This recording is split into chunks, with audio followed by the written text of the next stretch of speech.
आज की इस गहन चर्चा में हम मनोविज्ञान और मानव विकास के दो बेहद महत्वपूर्ण और बुनियादी सिद्धांतों पर अपना पूरा ध्यान केंद्रित करने वाले हैं। हम्म। हमारे पास जो स्रोत सामग्री है वो मुख्य रूप से दो प्रमुख विचारकों के कार्यों पर आधारित है। जी।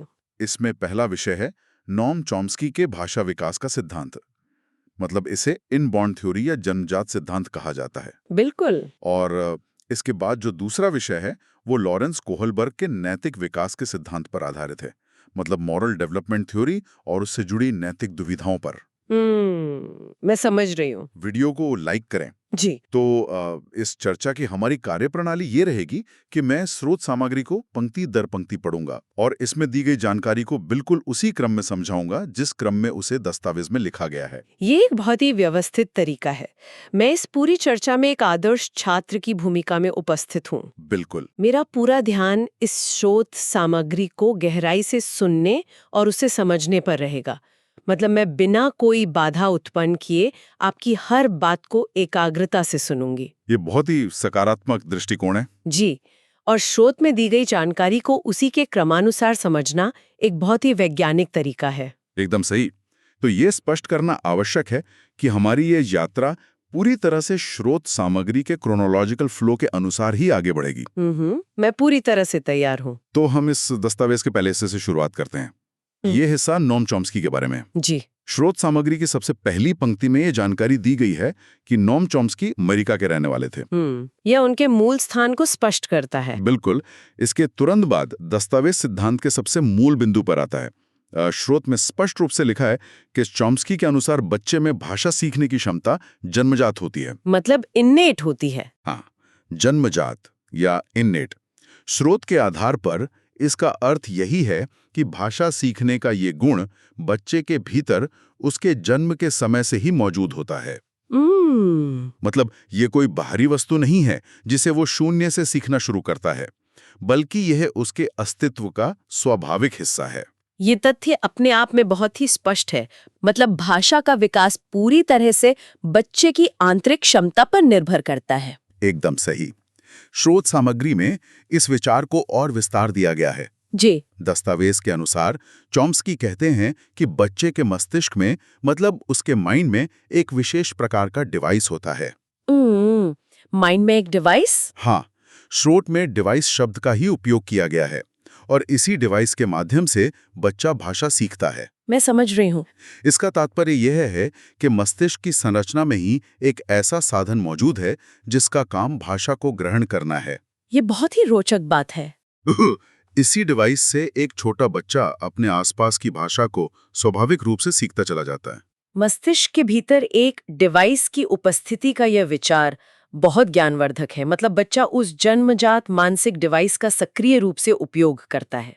एकदम सही निष्कर्ष है। और इसी से भाषा सीखने की प्रक्रिया आगे बढ़ती है। तो इस मानसिक डिवाइस की कार्यप्रणाली को स्पष्ट करने के लिए स्रोत में एक बहुत ही सटीक उदाहरण दिया गया है। दस्तावेज के अनुसार चॉम्स्की ने सार्वभौमिक व्याकरण, मतलब यूनिवर्सल ग्रामर का उदाहरण दिया है। Universal grammar? हाँ, स्रोत में इसका अर्थ ये बताया गया है कि ग्रामर यानी व्याकरण जन्मजात होता है। ये बात पिछली बातों को और मजबूती देती है। बिल्कुल।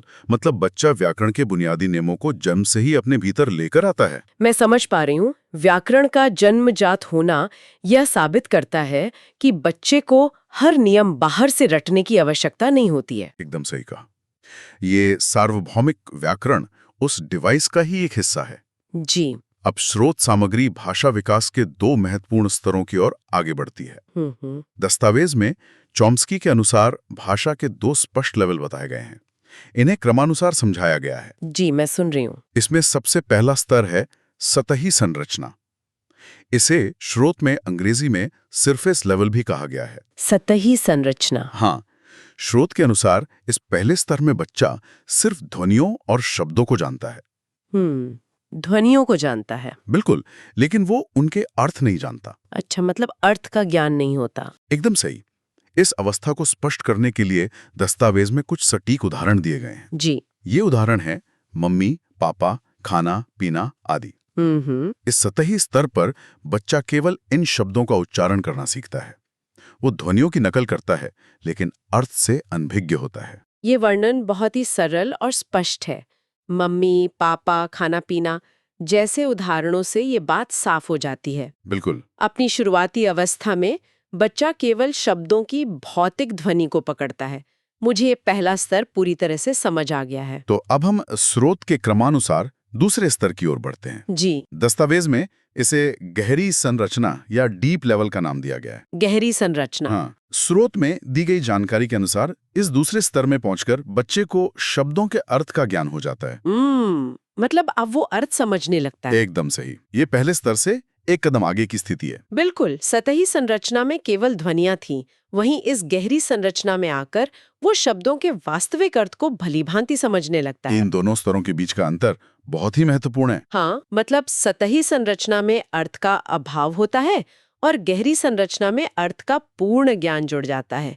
मैंने इस क्रमिक प्रक्रिया को अच्छे से ग्रहण कर लिया है। इसके साथ ही हम अपनी स्रोत सामग्री के पहले मुख्य हिस्से को पूरा करते हैं। जी, ये बहुत स्पष्ट रहा। अब दस्तावेज के क्रमानुसार हम लॉरेंस कोलबर्ग के नैतिकता के सिद्धांत पर आते हैं। Moral development theory. बिल्कुल, और इसमें नैतिक दुविधा वाला हिस्सा भी शामिल है। जी। दस्तावेज के इस नए खंड की शुरुआत नैतिकता की परिभाषा से होती है। स्रोत में लिखा है कि नैतिकता यानी मोरालिटी वह गुण है जिससे सही और गलत की पहचान होती है। सही और गलत की पहचान। हाँ, इसके साथ ही स्रोत में यह भी बताया गया है कि बच्चा नैतिकता के इस गुण को अपने सामाजिक परिवेश से सीखता है। सामाजिक परिवेश से। एकदम सही। मतलब सही क्या है और गलत क्या है, इसका निर्णय करने की क्षमता जन्मजात नहीं होती। ये चॉम्स्की के सिद्धांत से बिल्कुल अलग बात है। बिल्कुल अलग है। बच्चा समाज के संपर्क में आने के बाद अपने आसपास के वातावरण से इसे सीखता है। नैतिकता की ये परिभाषा बहुत ही तार्किक है। चॉम्स्की के सिद्धांत में क्षमता जन्मजात थी, लेकिन यहाँ नैतिकता परिवेश से सीखी जाती है। ये बात पूरी तरह स्पष्ट है। तो आगे दस्तावेज में लॉरेंस कोहलबर्ग का परिचय दिया गया है। जी। स्रोत के अनुसार कोहलबर्ग अमेरिका के एक मनोवैज्ञानिक थे। उन्होंने ही ये सिद्धांत दिया था।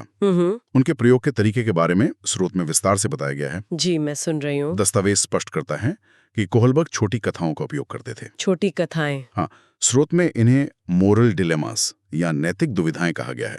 ये प्रयोग का तरीका बहुत ही दिलचस्प है। बिल्कुल। तो दस्तावेज में कोहलबर्ग की एक बहुत ही प्रसिद्ध लघु कथा का सटीक विवरण दिया गया है। जी। मैं इस हिंज की कहानी को शब्दशः उसी क्रम में बयां कर रहा हूं जैसा स्रोत में लिखा गया है। मैं पूरी एकाग्रता से सुन रही हूँ। तो कहानी ऐसी शुरू होती है कि यूरोप में एक महिला मौत के कगार पर थी। डॉक्टर द्वारा एक रेडियम वाली दवाई का जिक्र किया गया। जी। इस दवाई को उसी शहर के एक फार्मासिस्ट ने खोजा था। दवाई बनाने का खर्च बहुत था, लेकिन फार्मासिस्ट 10 गुना अधिक पैसे मांग रहा था। ये तो बहुत ही गंभीर परिस्थिति है। बिल्कुल। स्रोत में कहानी आगे बढ़ती है। उस बीमार औरत का पति हिंज पैसे उधार मांगने गया, लेकिन उसे केवल आधे पैसे ही मिल सके। आधी रकम ही मिली। हाँ। इसके बाद हिंज उस फार्मासिस्ट के पास गया। उसने फार्मासिस्ट से सस्ते में दवाई मांगी। जी। और उसने ये भी वादा किया कि वो बाद में पैसे चुका देगा। ये कुचित प्रस्ताव था। लेकिन फार्मासिस्ट ने साफ मना कर दिया। मना कर दिया? हाँ। फार्मासिस्ट का कहना था कि उसने दवाई खोजी है और वो पैसे कमाएगा। ये बहुत ही कठोर व्यवहार है। बिल्कुल। कहानी का अंत स्रोत में इस प्रकार है कि अंत में हिंज ने मजबूर होकर दुकान तोड़ दी और अपनी पत्नी के लिए दवाई चुरा ली। हिंज का यह कदम उसकी बेबसी को गहराई से दर्शाता है। फार्मासिस्ट का अपना तर्क था और हिंज के लिए पत्नी की जान बचाना सबसे महत्वपूर्ण था। एकदम सही।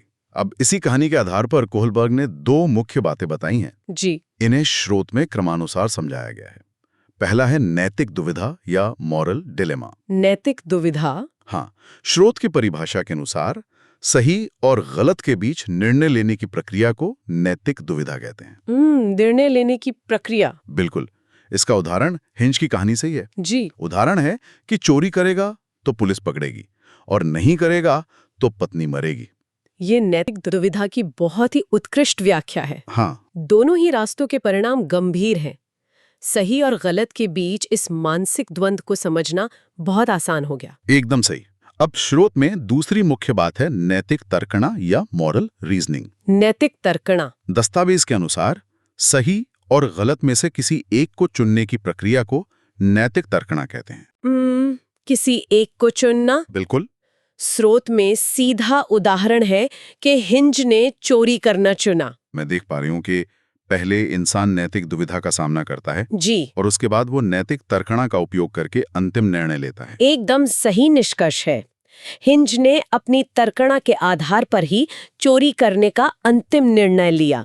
यह निर्णय प्रक्रिया भली भांति स्पष्ट है। अब हम इस स्रोत सामग्री के अंतिम और सबसे विस्तृत खंड पर आते हैं। जी, मैं तैयार हूँ। स्रोत में कोहलबर्ग के नैतिकता के 3 स्तर बताए गए हैं। 3 स्तर यानी 3 लेवल्स ऑफ मोरालिटी। हाँ, हम दस्तावेज के क्रम के अनुसार इन्हें पढ़ेंगे। बिल्कुल। सबसे पहला स्तर है प्राक रूढ़िगत नैतिकता का स्तर। इसे अंग्रेजी में प्री कन्वेंशनल स्टेज कहा गया है। स्रोत के अनुसार इसकी आयु सीमा 4 से 10 वर्ष है। 4 से 10 वर्ष। दस्तावेज में लिखा है कि इस अवस्था में नैतिकता शून्य होती है। अच्छा, नैतिकता शून्य होती है। हाँ, बच्चे को सही गलत की जानकारी नहीं होती। तर्कणा दूसरों के मानकों पर आधारित होती है। ये ध्यान देने योग्य तथ्य है कि इस शुरुआती उम्र में बच्चे का अपना कोई आंतरिक आधार नहीं होता है। बिल्कुल सही। वो सही गलत के लिए पूरी तरह से दूसरों के बनाए मानकों पर निर्भर रहता है। एकदम सटीक बात। स्रोत में इस पहले स्तर को 2 उपभागों में बांटा गया है। जी। पहला भाग है दंड एवं आज्ञा पालन उन्मुखता। दंड एवं आज्ञा पालन। स्रोत के अनुसार इसमें व्यवहार सजा और आज्ञा पर आधारित होता है। उदाहरण के लिए, हिम्स चोरी करेगा तो उसे सजा मिलेगी। इस उदाहरण से ये बात बिल्कुल स्पष्ट है। छोटे बच्चे के लिए सजा का डर ही सही गलत का पैमाना होता है। हाँ, दंड से बचने के लिए ही वो आज्ञा मानता है। जी। अब इसी पहले स्तर का दूसरा उपभाग है साधनात्मक सापेक्षता एवं उन्मुखता। साधनात्मक सापेक्षता।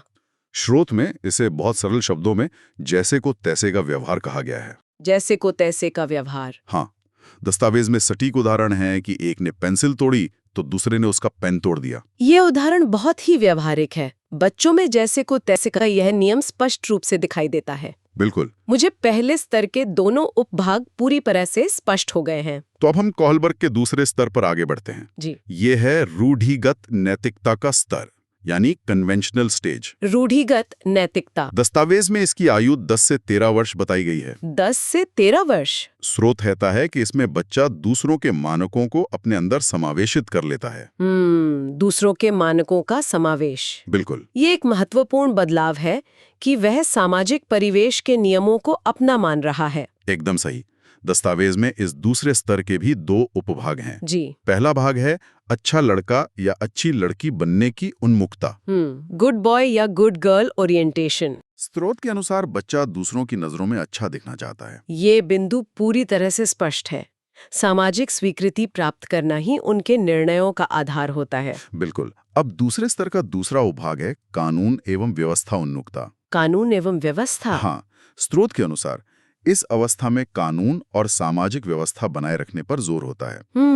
इसका स्रोत में सटीक उदाहरण है पापा का एक्सीडेंट हुआ था, इसलिए वह रेड लाइट पार नहीं करेगा। ये उदाहरण वास्तव में बहुत प्रभावशाली है। बिल्कुल। एक्सीडेंट जैसी आपातकालीन स्थिति में भी रेड लाइट पार न करना ये साबित करता है कि समाज का कानून सर्वोपरि है। एकदम सही समझ है। अब हम स्रोत सामग्री के अंतिम और तीसरे स्तर पर पहुंचते हैं। जी, मैं पूरी तरह से तैयार हूँ। ये स्तर है उत्तर रूढ़िगत नैतिकता, यानी पोस्ट कन्वेंशनल स्टेज। उत्तर रूढ़िगत नैतिकता। दस्तावेज में इसकी आयु 13 वर्ष से ऊपर बताई गई है। 13 वर्ष से ऊपर। स्रोत स्पष्ट करता है कि इसमें निर्णय समाज के माध्यम से नहीं लिए जाते। अच्छा, समाज के माध्यम से नहीं लिए जाते। हाँ, बल्कि व्यक्ति स्वयं से निर्णय लेता है। ये नैतिकता का अत्यंत उच्च और परिपक्व स्तर है। व्यक्ति समाज के नियमों से ऊपर उठ जाता है। बिल्कुल सही। स्रोत में इस तीसरे स्तर के भी 2 उपभाग बताए गए हैं। जी। पहला उपभाग है सामाजिक अनुबंध उन्मुखता। सामाजिक अनुबंध। स्रोत के अनुसार नियम लोगों के भले के लिए हैं और नुकसान होने पर तोड़े जा सकते हैं। नुकसान होने पर तोड़े जा सकते हैं। हाँ, उदाहरण के लिए रेड लाइट पार करने से पापा की जान बच सकती है तो नियम तोड़ देना चाहिए। इन दोनों उदाहरणों के बीच का अंतर बहुत स्पष्ट है। बिल्कुल। पिछले स्तर में नियम न तोड़ने की जिद थी और यहाँ नियम इंसानों की भलाई के लिए लचीले हो जाते हैं। एकदम सटीक विश्लेषण। अब हम बिल्कुल अंतिम अवस्था पर आते हैं। जी। ये है सार्वभौमिक नैतिक सिद्धांत उन्मुखता। सार्वभौमिक नैतिक सिद्धांत। स्रोत के अनुसार व्यक्ति अपने स्वयं के नैतिक मानकों पर व्यवहार करता है। स्वयं के मानकों पर। दस्तावेज की सबसे महत्वपूर्ण पंक्ति है कि दूसरों के लाभ के लिए अपनी जान पर खेल जाना। ये वास्तव में सर्वोच्च बिंदु है। बिल्कुल। दूसरों के लाभ के लिए अपनी जान पर खेल जाना, ये बात पूरी तरह से स्पष्ट करती है कि स्वयं के नैतिक मानक सबसे बड़े हो जाते हैं। एकदम सही। एक छात्र के रूप में स्रोत सामग्री को क्रमानुसार समझना बहुत ही ज्ञानवर्धक रहा। इसी अंतिम बिंदु के साथ हमने स्रोत सामग्री को पूरी तरह से पढ़ लिया है। जी। चॉम्स्की के भाषा विकास से लेकर कोहलबर्ग के नैतिक विकास के तीनों स्तरों तक हमने दस्तावेज को उसी क्रोनोलॉजिकल फ्लो में कवर किया है। इस क्रमिक प्रक्रिया में मुझे बहुत गहरी समझ प्राप्त हुई है। ये बहुत अच्छी बात है। स्रोत का हर एक बिंदु मुझे बहुत ही सरलता से समझ में आ गया है। मैं पूर्ण रूप से संतुष्ट हूँ। हमारी ये चर्चा एक बहुत ही विचारणीय बिंदु पर आकर समाप्त होती है। स्रोत के तथ्यों के आधार पर यह सोचना दिलचस्प है कि एक व्यक्ति का निर्णय कैसे बदलता है। बिल्कुल। मतलब वो सजा के डर से शुरू होता है और विकसित होकर दूसरों के लिए अपनी जान पर खेल जाने तक की यात्रा तय करता है। यह विकास प्रक्रिया अत्यंत रोचक है। इसी अंतिम विचार के साथ हमारी ये स्रोत सामग्री आधारित चर्चा यहीं संपन्न होती है।